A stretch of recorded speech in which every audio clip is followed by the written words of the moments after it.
အဲ့ဒီတော့ဘုရားဘာသာထဲမှာကျမ်းမာကကရဏဂုံဆိုတဲ့ဒေရနာ၃ပါးရဲ့တန်ဖိုးကိုသိတဲ့လူကြီးကျန်တယ်တန်ဖိုးကိုသိတဲ့အခါကျတော့ပူခြင်းစားလာလိမ့်မယ်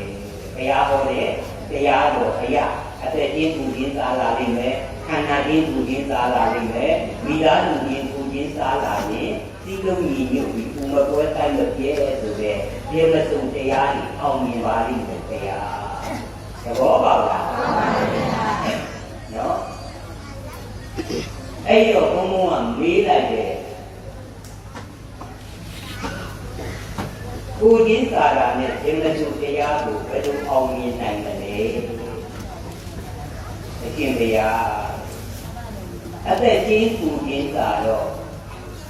သူ့အသက်ကိုတတ်ပါဦးလားမတတ်တော့ဘူးနော်ကလည်းမတတ်တော့ဘူးတတ်ဖို့လည်းမကြိုးစားတော့ဘူးဘုရားအဲ့တော့သူများအသက်ကိုမသေးသေးခြင်းနဲ့အတွက်သေဆုံးသွားမှာကိုသိုးရင်တဲ့အတွက်မသေးပါစေနဲ့သဘောပါလားနော်ကြောင်လေးပြည့်တယ်ကြောင်လေးမသေးပါစေနဲ့ကိုယ်လေးပြည့်တယ်ကိုယ်လေးမသေးပါစေနဲ့မေတ္တာမထားဘူးလားအဲ့တော့အသက်ကြီးပူခြင်းလာတဲ့သူကမေတ္တာတရားကိုအထူးပွားနေကြရလို့သိတာမှန်ပါဗျာအတေလူများပွားနေနော်ကျမ်းပါပါစေချမ်းသာပါစေနော်တတ္တဝါကြီးဘေးကင်းပါစေဉာဏ်ကင်းပါစေဆိုရင်နော်တတ္တဝါကြီးတတ္တဝါမှန်တယ်ဗျအသက်ကြီးတဲ့တတ္တဝါမှန်တယ်ဗျနော်ကျမ်းပါကြပါစေချမ်းသာကြပါစေဘေးကင်းကြပါစေဉာဏ်ကင်းကြပါစေဆိုရင်သဗ္ဗေတတ္တဝါဆိုရင်အလုံးစုံသောသိရှိတဲ့တဝါအကုန်မပါဘူးလားမှန်ပါတယ်ဗျာအဲ့ဒီတော့အဲ့ဒီလိုအလုံးစုံသောတတဝါအားလုံးကိုမေတ္တာထားနိုင်ပြီးတော့ဝိမဲ့ပြီးပြီးတော့နော်မနှိမ့်တဲ့ဘူးမမြင်တဲ့ဘူးမသတ်ပြဘူးဆိုတဲ့ဝိမဲ့ပြီးနိုင်တော့ပုဂ္ဂိုလ်တို့ဒီမေတ္တာကမ္မထံကိုနှိမ့်ရန်ထိုင်နေတယ်လို့ဖြစ်ပါတယ်ခင်ဗျာအဲ့တော့နှိမ့်တိုင်းမေတ္တာပွားများနေတယ်ဖြစ်တယ်သူတို့ရဲ့စိတ်ထဲမှာသဗ္ဗေတတ္တဝါချမ်းသာကိုသိနေပါစေအမြဲရှိအဲ့တော့သူတို့မှာမေတ္တာကမ္မထံအောင်တော်မေတ္တာကိုထားကြတော့ဘောပါလားဟုတ်ပါဘူးနောက်တစ်ခုအသက်ကြီးပူခြင်းစာတဲ့အတွက်မေတ္တာကိုကမ္မထံဟောတယ်ခန္ဓာရှိတဲ့တတ္တဝါအချင်းချင်းသူ့မှာလည်းခန္ဓာရှိတယ်ငါမှာလည်းခန္ဓာရှိတယ်နောက်ဆုံးရှင်မှာလည်းခန္ဓာရှိတယ်ယင်မှာလည်းခန္ဓာရှိတယ်နော်ဟောကိုယ်ဟမှာလည်းခန္ဓာရှိတယ်ကြောင်မှာလည်းခန္ဓာရှိတယ်ခန္ဓာရှိတဲ့တတ္တဝါအချင်းချင်းငါတို့လူမှာလည်းခန္ဓာရှိတယ်အဲ့ဒီတော့သူတစ်ပါးရဲ့ခန္ဓာကိုမညာမကျင်နော်မဟုတ်မသိရအောင်ဒုက္ခမရောက်ရအောင်မလုပ်ဘူးဆိုတဲ့ခန္ဓာချင်းပူခြင်းစားတဲ့အတွက်ခန္ဓာချင်းပူခြင်းစားတာကကျင်နာမှုမဟုတ်ဘူးလားကျင်နာမှုကိုဘယ်လိုပြုတာလို့မပေါ်ဘူးလားအဲ့ဒီတော့သူတစ်ပါးကျင်နာမှာနာကျင်ထိုက်ထဲမှာတို့တယ်ထိတိုက်သွားမှာတို့တယ်မြေကြီးကြမှာတို့တယ်အဲ့ဒီတော့နော်အာရုံတို့တတ္တဝါတွေနော်ခန္ဓာကိုယ်ကြီးမပြည့်စုံကြပါစေနဲ့နှိမ့်တဲ့နိဗ္ဗာန်ကြီးကိုလည်းမခံစားရကြပါစေနဲ့နှိမ့်တဲ့နိဗ္ဗာန်မဲ့သူတွေလည်းမပေါ်ပေါက်ပါစေနဲ့အမြဲတမ်းကရုဏာအားနိုင်တဲ့ကရုဏာရင်ထဲမှာကြည့်အောင်နေနိုင်တဲ့သူတွေကကရုဏာကမ္မထံအောင်နာဖို့ခင်ဗျာနော်ခန္ဓာကြီးကိုရင်းစားရင်ဘာကမ္မထံအောင်လဲကရုဏာကမ္မထံအောင်လဲမထိုင်သေးဘူးနော်ရင်ထဲမှာအမြဲရှိနေပြီသဘောပါလားဟောပွားများမယ်ထိုင်မယ်ဆိုရင်နော်ကြာမလားမြန်မလားမြန်ကမ္မထံနေအောင်လားဒါကြောင့်နော်ဘုံလုံးတရားတော်ကြီးတွေနော်ဒီဘောလုံးတရားတော်ကြီးတွေနော်သာမဏေတရားတော်ကြီးတွေတောင်းတသာသနာတရားတော်ကြီးတွေဘာဖြစ်လို့ဒီလိုတရား၄ပါးကမ္မထံ၄ပါးကို အောင်မြင်တာလေဆိုတော့အဲ့ဒီပူရင်းစာတရားကြီးမားစွာနဲ့တတ္တဝါအာယုံကိုအသက်ချင်းနဲ့ပူရင်းစာတယ်ခန္ဓာချင်းနဲ့ပူရင်းစာတယ်မိသားစုချင်းနဲ့ပူရင်းစာတယ်သဘောပါအဲ့တော့မေတ္တာဘယ်လိုလဲမေတ္တာကအသက်ချင်းပူရင်းစာတဲ့သူကမေတ္တာပွားရင်မရဘူးလားကဲကရုဏာဆိုတာကနာကျင်နာခြင်းနော်ဥက္ကဏပြီးတော့နာကျင်တော့မကြိုက်ဘူးနော်သူများခန္ဓာကိုယ်လည်းမနာကျင်ပါစေနဲ့ဆိုတဲ့ကရုဏာမဟုတ်ဘူးလားကနာကျင်နာခြင်းအဲ့ဒီလိုနော်ငါခန္ဓာကိုယ်လည်းနာကျင်နာမကြိုက်ဘူးလို့တတ္တဝါအားလုံးတတိကရဝါတွေအားလုံးခန္ဓာကိုယ်တွေသိတဲ့ဉာဏ်ပန်းခြင်းမခံရပါစေနဲ့တပ်ပြခြင်းမခံရပါစေနဲ့နာကျင်တဲ့သိခြင်းကြီးမဖြစ်ပါစေနဲ့ပြီးတော့အငြင်းကကရုဏာပွားတဲ့လူကကရုဏာကမ္မထံမအောင်နိုင်ဘူးလားဘောပါလားဒီဓာတုရင်မုရိဒာကမ္မထံကိုဘယ်လိုအောင်လဲမုရိဒာကမ္မထံကနော်မိသားစုချင်းကိုချင်းစာမရပါလိမ့်မယ်လားမုရိဒာကမ္မထံကနော်လွယ်နဲ့အောင်မြင်လို့ပဲမလွယ်ပါဘူးမေတ္တာလွယ်တယ်မေတ္တာရဲ့ကရုဏာကပို့ပြီးတော့ဒီမှာအောင်မြင်တယ်ကရုဏာမေတ္တာကရုဏာနှစ်ခုပေါင်းတဲ့ပို့ပြီးမှမုဒိတာကမ္မထံကိုအောင်နာပါဗျာဒီဘလူကြီးကိုအရှင်ဘုရားသင်တာနော်မိသားစုချင်းကိုချင်းတာတဲ့အခါမိဘချင်းရောကိုချင်းမတာဘူးလားသူများမိဘကိုပေါ်ကားပါဦးလားသူများမိဘမခံနိုင်တဲ့ဒီနဲ့သုံးတာကသုံးတာဘာလို့လဲပြောပါဦးလားပြောလို့ဘောပါလားနဗီတော်လေသာသမီကြီးကိုရင်းတာတော့သူများသာသမီကိုဘာတော်မှညာတော်မှတန်ခါရမိတ်လို့ဘာပြုလို့သာအာလို့လို့ဒီလိုပြောပါဦးလားကိုသာသမီကိုပြောတာကြိုက်တာမပြောတာမကြိုက်တော့သူများသာသမီကိုပြောရမှာသူများသာသမီလည်းမပြောဘူးကိုသာသမီကလည်းမပြောမခံရတော့ဘူးဆိုရင်ဝိညာဉ်ဝင်တာမကြည့်ဘူးလားဘောပါလားကိုကမုံလေးခိုင်လို့ဒီပြမိသားစုကနေပြီးကိုသာသမီကိုသူတွေသူမတွေနဲ့ဓာပြီးအခုတော့နေလိုက်တဲ့အခါမှာကိုယ်စိတ်တွေကသာသမီကြီးကိုရင်းတာရင်အကုန်လုံးကိုတွေ့မလားကိုသာသမီရဲ့ကိုပေါ်တွေ့မလားအခုဘယ်လိုတွေ့ကြနင်တို့အရာဟောနေပြီဘုရားအဟုတ်လားလို့ပြောတယ်ဒါကလည်းတော့ခုနေဟောတယ်မင်းလည်းဘုရားဘုရားတကယ်မှလို့အိမ်ပြန်ပြီအမေခေါ်တာမဟုတ်ဘူးပြန်ပြီလားဒီလေးရောက်တော့တိုင်းတိုင်းနဲ့တူအဲ့ဒါတည်းကအမှန်မပြောပါဘူးဒါနဲ့ခုမှဘုရားထောက်ပါဟုတ်လားအကယ်၍များကိုကမုံသွေးတော့မယ်အဲကလေးတွေကလာငါသားနဲ့သူခေါ်နေတဲ့သူငါသမီးနဲ့ခေါ်နေတဲ့သူလာအကုန်လာသူပြီးတော့အကုန်လုံးညပြီးခေါ်ကြည့်လိုက်ပြီကိုသားသမီးအားရပါရကားနေလာတဲ့ဝန်တာနဲ့ဟုတ်လားသူများသားသမီးကားတာကိုလည်းကိုသားသမီးကားရတယ်လို့ပဲဝင်းမြောက်တဲ့သူမှဘုရားတဲ့တရားမျိုးသဘောပေါက်လားမဖြစ်လို့ကြည့်နတ်တို့နေဟုတ်တယ်ဒီလိုပြကြတယ်လက်ကိုအိမ်လာမဆောက်နဲ့နော်ဒီလိုတွေ့ရလို့ရတာမတန်ဘူးဆိုတာဒီသူပြောဆိုတာဒီကြည့်တယ်သဘောပေါက်လားဒါကြောင့်လို့အဲ့ဒီလိုမိသားစုချင်းတွေအပေါ်မှာ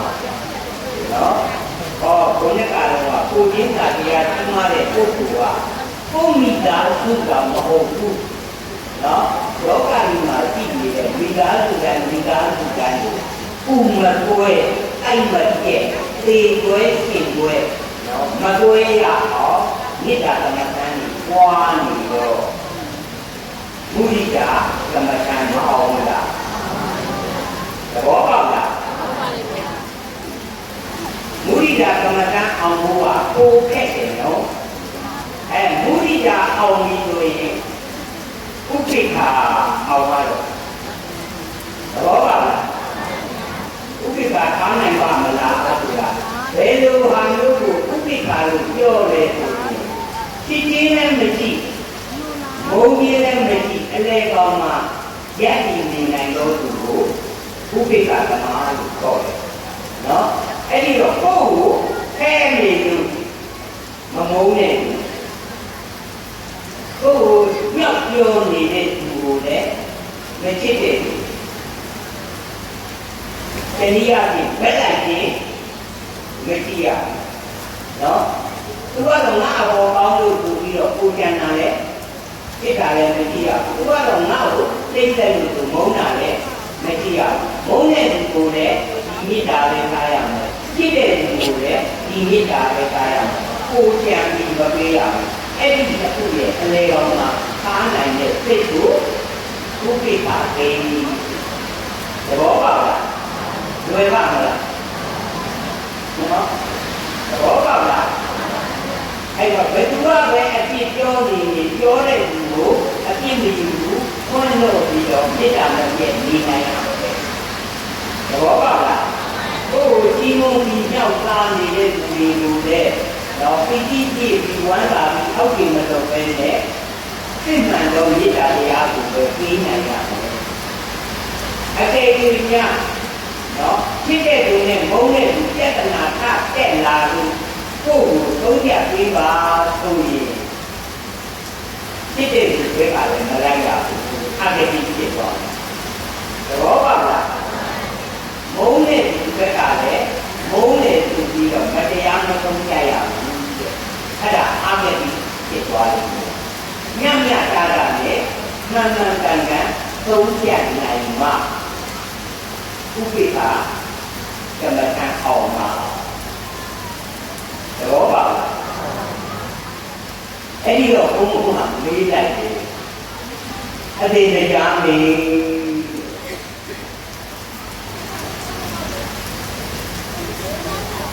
သူတို့နေရာမုံတော်သူနဲ့จิตတော်သူနော်ယတနာရီသာဖြစ်ပြီး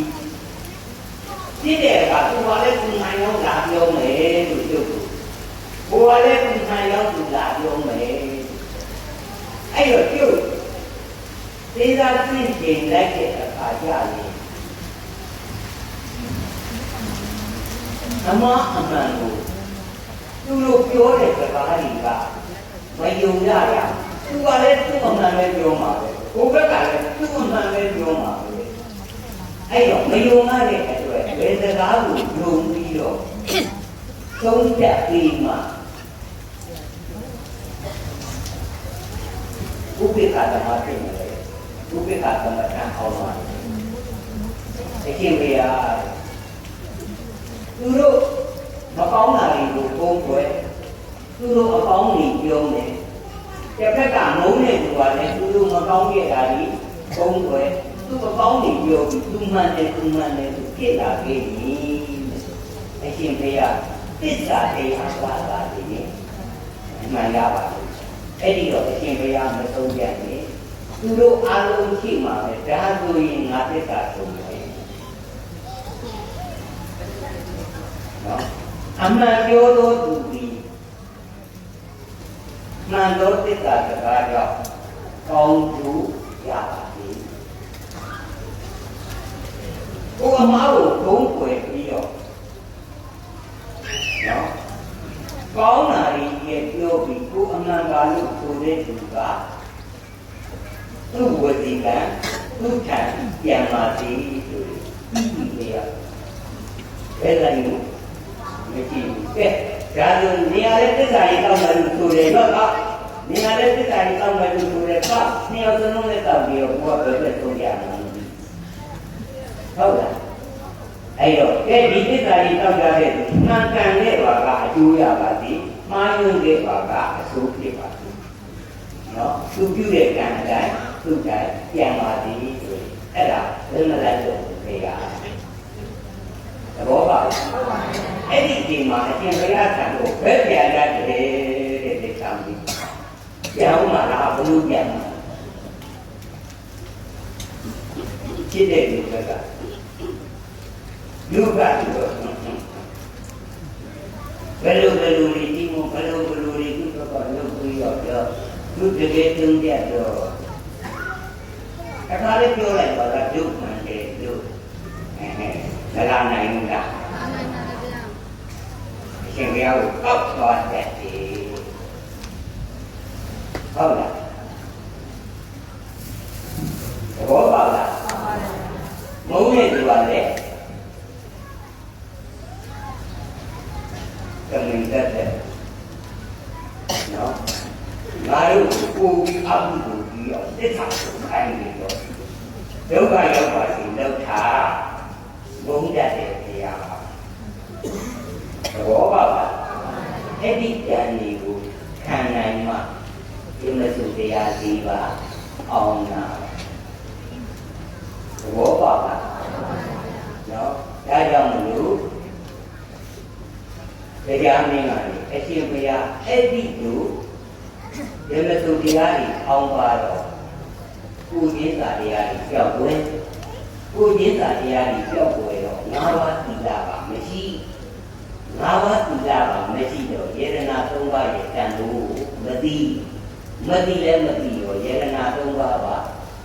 ဒီလိုမျိုးဒီကိုဘုရားသဘောပါလားဒါကြောင့်မလို့အရှင်ဘုရားဒီတရဏဂုံနဲ့အောင်မြင်ပြီးတော့သီလဂုံသမာဓိဂုံကိုကျွမ်းကျင်သမျှနော်မြင်မှပြီးတော့ကျိုးစားဆောင်ရွက်လာလို့ဒီနေ့တော့ကျိုးကနော်လောကကြီးမှာတရဏဂုံပန်းနော်ပြန်လည်ပြီးပွင့်လန်းလာအောင်တရားပြည့်ဆိုရင်မပြည့်နိုင်တဲ့တောင်ထိပ်မှာကြာပေါက်ဖို့အတွက်အရှင်ဘုရားကိုတပည့်တော်တို့လာရောက်ဆောက်တာပါဘုရားကျိုးစားပြီးပါဘုရားအတိတ်ကြီးများပေါက်ခဲ့ရင်အနောက်ကနေွက်ပြီးနော်တောင်ထိပ်ကြာပေါက်ပြီးလို့တပည့်တော်တို့တွေးတော်ခြင်းပါတယ်ဘုရားသဘောပေါက်လားအဲ့တော့အများတော့အမျိုးသောတန်ဃာတော်တွေထဲမှာအရှင်ဘုရားကိုတပည့်တော်တို့ရွေးချယ်ပြီးတာပြည့်စုံတဲ့အတွက်မှားတယ်လို့တော့မထင်ပါဘူးဘုရားအရှင်ဘုရားငယ်လေးတွေကတပည့်တော်တို့ရဲ့နော်စောင့်ရှောက်မှုနဲ့ရှင်းပြောရရင်ဝိတုတင်ပြနဲ့တပည့်တော်တို့ကိုယ်တိုင်နော်အင်္ဂလိပ်တွေတရဏဂုံပွားပါဆိုပြီးတော့တပည့်တော်တို့ညွှန်ကြားခဲ့တဲ့အတိုင်းအရှင်ဘုရားလိုက်မှာပြီးအောင်မြင်လာတဲ့အခါမှာအခုတရဏဂုံရောခုနှစ်ရဲ့သာသမီအပေါင်းကိုအားလုံးသိနိုင်ပါပြီဘုရားအဲ့ဒီတော့အရှင်ဘုရားဆင်းရဲဒုက္ခတွေအပေါင်းကနေတေတာတဲ့အပယ်လေးပုံကလွတ်အောင်ပြေတာကအမြတ်ဆုံးပါဘုရားသဘောပါလားအဲ့တော့အခုချိန်မှာကတော့အရှင်ဘုရားသာသနာ2500ကျော်ပြီးပြည့်စုံတဲ့အတွက်မဲ့မြန်ပုံမြန်ကိုရဖို့ဆိုတာမလိုရတော့ဘူးဘုရားအဲ့တော့မဲ့မြန်ပုံမြန်မရခင်မှာအပေကအပေကလွတ်ဖို့တော့အရေးကြီးဆုံးလိုအပ်နေပါတယ်ဘုရားအခုတပည့်တော်တို့ပြောမယ်ဆိုရင်လူအယောက်3သိန်းလောက်မှာတယောက်တောင်နတ်ပြည်တက်မလာလို့နတ်ပြည်ထောက်ခံမှာဟန်းချောက်နေပါသဘောပါလားအဲ့ဒီနတ်ပြည်ထောက်ခံကနေပြီးတော့သူတည်ပြီးတော့နတ်သက်ပြည့်လို့နော်နတ်သက်တန်စီလို့ဆင်းလာတဲ့လူတိုင်းပါလေအခုဖြစ်စိုးဖြစ်ပြည့်ဒီထဲမှာဆင်းလိုက်တာပြည့်တိအတွက်တရားဆိုးတွေကြောင့်ပြည့်စည်ပြီးတော့ပြန်တက်မလာနိုင်ဘူးဘုရား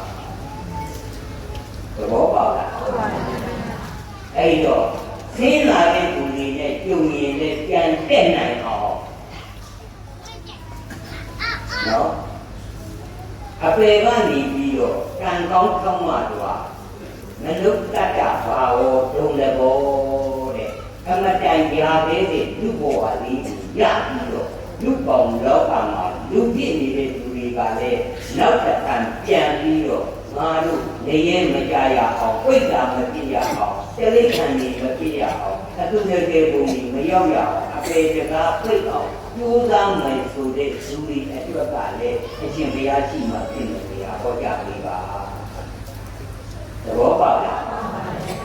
အဲ့တော့နတ်ပြည်ကဆင်းလာတဲ့ကောင်းရာသုဂတိကနေလူပြည်ကိုနတ်တန်စီကိုဆင်းလာတဲ့သူတွေနဲ့ပြန်တဲ့ခြင်းတဲ့နိုင်အောင်အရှင်ဘုရားရှိမှပြင်မယ်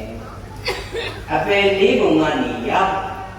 ရာပေးဖြစ်တဲ့လူပေါင်းလောကရလာတဲ့သူတွေနဲ့အပယ်ပြန်မဆင်းနိုင်ဘူးဆိုပြည့်စက်တဲ့ဘုရားအရှင်ဘုရားရှိမှပြင်မယ်အဲ့ဒီနှမျိုးနှစ်စားသောသူတွေအတွက်အရှင်ဘုရားကရဏဘုံဆောင်ပေးရပါလိမ့်မယ်ဗျာသဘောပေါက်လား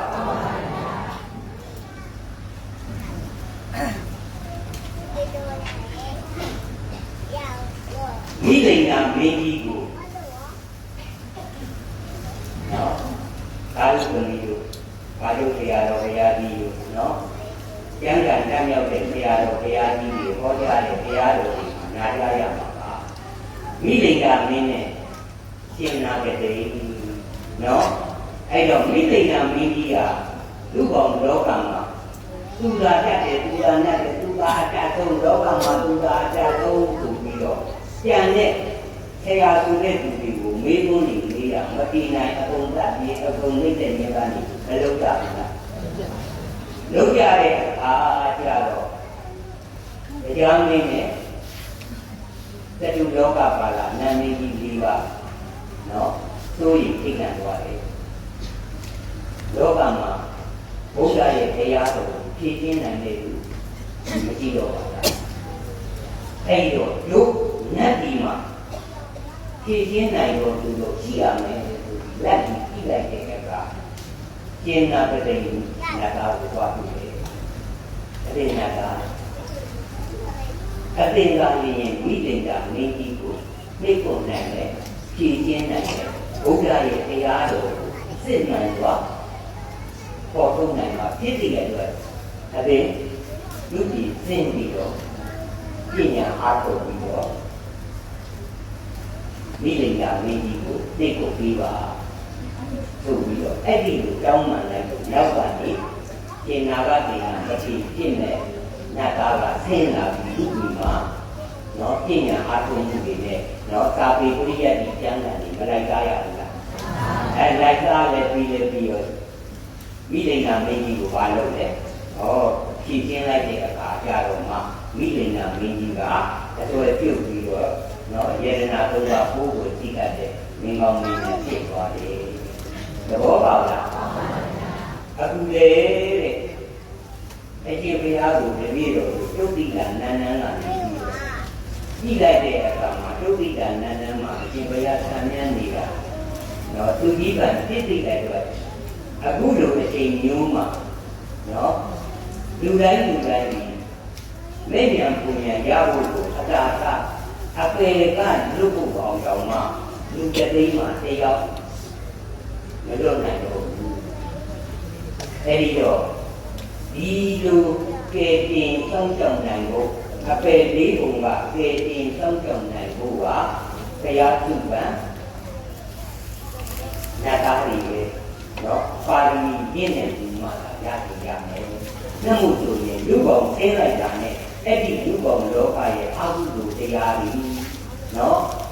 အကုန်လုံးနောက်ကိုညောပါသွားရင်ဒီနတ်ကအပေါ်ပြန်တဲ့နိုင်မှာပြန်ရောက်ဖို့မလွယ်တော့ဘူး။ဒါကြောင့်မလို့နော်အရှင်ဘုရားရဲ့ပါရမီတော်ကိုကြည့်ပြီးတော့တပည့်တော်ကိုတောင်းပန်လိုက်ပြီးအတွက်အခုအရှင်ဘုရားလူပေါင်းလောကမှာကြည်ဉာဏ်သူ့ကိုအားတော့ကရဏဂုံကိုလုံးထုံပြီးတော့အခုတတ္တဝါကောင်းလို့ကိုပေနိုင်ဖို့အတွက်တပည့်တော်တို့ကလာရောက်ပြီးတော့ကြောက်ထားတာပါဆရာနော်အဒါဆိုရင်နော်ငါကဘာစုခံရလို့လေတရားအဓိကသူကြီးပန်နဲ့ညတာပါဗျာအဲ့တော့ရှင်းတင်ကြီးနဲ့ဘာတသိန်းပြည့်ရမှာပါဒါပေမဲ့အရှင်ဘုရား6သိန်းကြီးပြီးပါပြီ2သိန်းကြီးနဲ့ဘာတသိန်းလည်းကျန်ပါတော့တယ်အဲ့ဒါစိတ်ချလို့တွတ်ထားပြတာနော်လူတဲ့သူ သာသနာ2500ကျော်သွားလို့ပါဗျာအဲ့တော့အရှင်ဘုရားတာဝန်က2600အစီတာဝန်ယူရတယ်ဆိုပြီးတော့ဘုံဘုံက2500မှာနော်သာသနာတက်ကလေး2500မှာဘုံဘုံကိုမွေးခဲ့တာနော်မွေးခဲ့တော့တဲ့နော်မိခင်ဖြစ်တဲ့သူကဘယ်လိုအိမ်မက်မဲ့လဲဆိုတော့စင်ပြူတော်ကြီးရဲ့အပေါ်မှာဝိသုသင်ကျေခိုင်ထားတဲ့သူကလက်ထဲကတွန်းလေးကြောက်ပါပြီးလဲထနေတဲ့ထုံးကြီးကိုကိုင်းပြီးတော့အိမ်ထဲမောင်းဝင်လာတယ်မောင်းဝင်လာတော့ဒီကျူတမ်းမယ်ဆိုပြီးတော့တဲ့နော်လူမျိုးတို့ကထပြီးတော့ပြီးတော့မပြေးပါနဲ့တကယ်မှနော်မင်းအတွက်သာကောင်းသားမြတ်လာဖို့တာပါသာကောင်းသားမြတ်ဖို့တာကဒီစီကြီးအတင်းမောင်းဝင်လာလဲရတာမဟုတ်ပါဘူးကဲဒီမဲ့တဲ့သမီးကြီးကိုဆိုပြီးပြောလိုက်တယ်လဲလိုက်ပြီးတော့သင်လေးကတီးပြီးသွားပြီးတော့အိမ်ပေါ်ပြက်လာပြီးလူလေးကိုစကားလေးကိုလုံးနဲ့ပို့ပြီးတော့လူလေးရဲ့ရင်ကိုလည်းကိုတိတ်ထားလိုက်တော့အဲ့ဒီဘက်ကတော့လန့်လို့အဲ့ဒီချိန်မှာဘုံဘုံနဲ့ကြီးရဲ့သမီး4ယောက်ရဲ့မွေးပြီးတယ်သားသမီးမရဘူးနော်တခါရဘူးလေရပြီးတာနဲ့ချက်ချင်းတွေယောက်ျားလေးမွေးရင်ချက်ချင်းတွေတယ်ဆိုတော့နှစ်ခါပြီးတယ်ဘူးတော့နော်ဒီကယောက်ျားလေးလူကြီးနဲ့ဒါပေမဲ့ယောက်ျားလေးလာမှသိုးတယ်ဆိုပြီးတော့နေတဲ့အချိန်မှာအဲ့ဒီလိုလာပြီးပေးလိုက်တယ်အဲ့တော့ပြောသွားတာတစ်ခုရှိတယ်သာပေါင်းသားနဲ့သိတဲ့အတွက်နော်သိကြောက်ပြီးမွေးပါအမှုလို့နဲ့ဒီကောမကြပါနဲ့နော်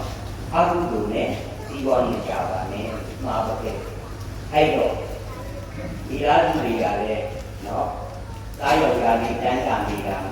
ယောက်ျားကြီးယူနေတာဆိုတော့အာဒီတရင်ကြပြီးနောက်နေ့ကြတော့တခါလေသွားရောက်ပြီးတော့ဘုရားတော်ဘုရားဆိုတော့လက်တွေနဲ့တန်းတာလိုက်အာနေကလေးရမည်ဆိုဝန်တာကြအဲ့ဒီကနေစပြီးဘုံကိုနော်ဘုံကိုဝင်နေရောက်ပြီးလဲဆိုတော့နောက်ပြီးတဲ့တန်းရဲ့လူတွေနဲ့နောက်ပြီးတော့တိုက်နေတာနဲ့နေနိုင်တဲ့ဒီစီဝါတွေအားဖြင့်ပါခဲ့တာနော်အဲ့တော့ဝိသုသင်္ကျေကြီးနဲ့သူတို့ကိစ္စတော့ဝိသုသင်္ကျေကြီးနဲ့ပုဂ္ဂိုလ်ကနော်ထွန်းလေးတောက်ပါပြီးအယောက်တက်တောက်နေတဲ့သင်ကိုပောက်တဲ့ထွန်းကိုကိုင်းပြီးတော့ဝဲလာတယ်ဆိုတော့သူတို့ကဘိုးအောင်လို့မှတ်တာနော်ဘိုးအောင်ကဓာဖို့ဓာအဲ့လိုဝဲလာပြီးတော့အဲ့ဒီလိုနေခဲ့ရနောက်ကြတော့ဘုံ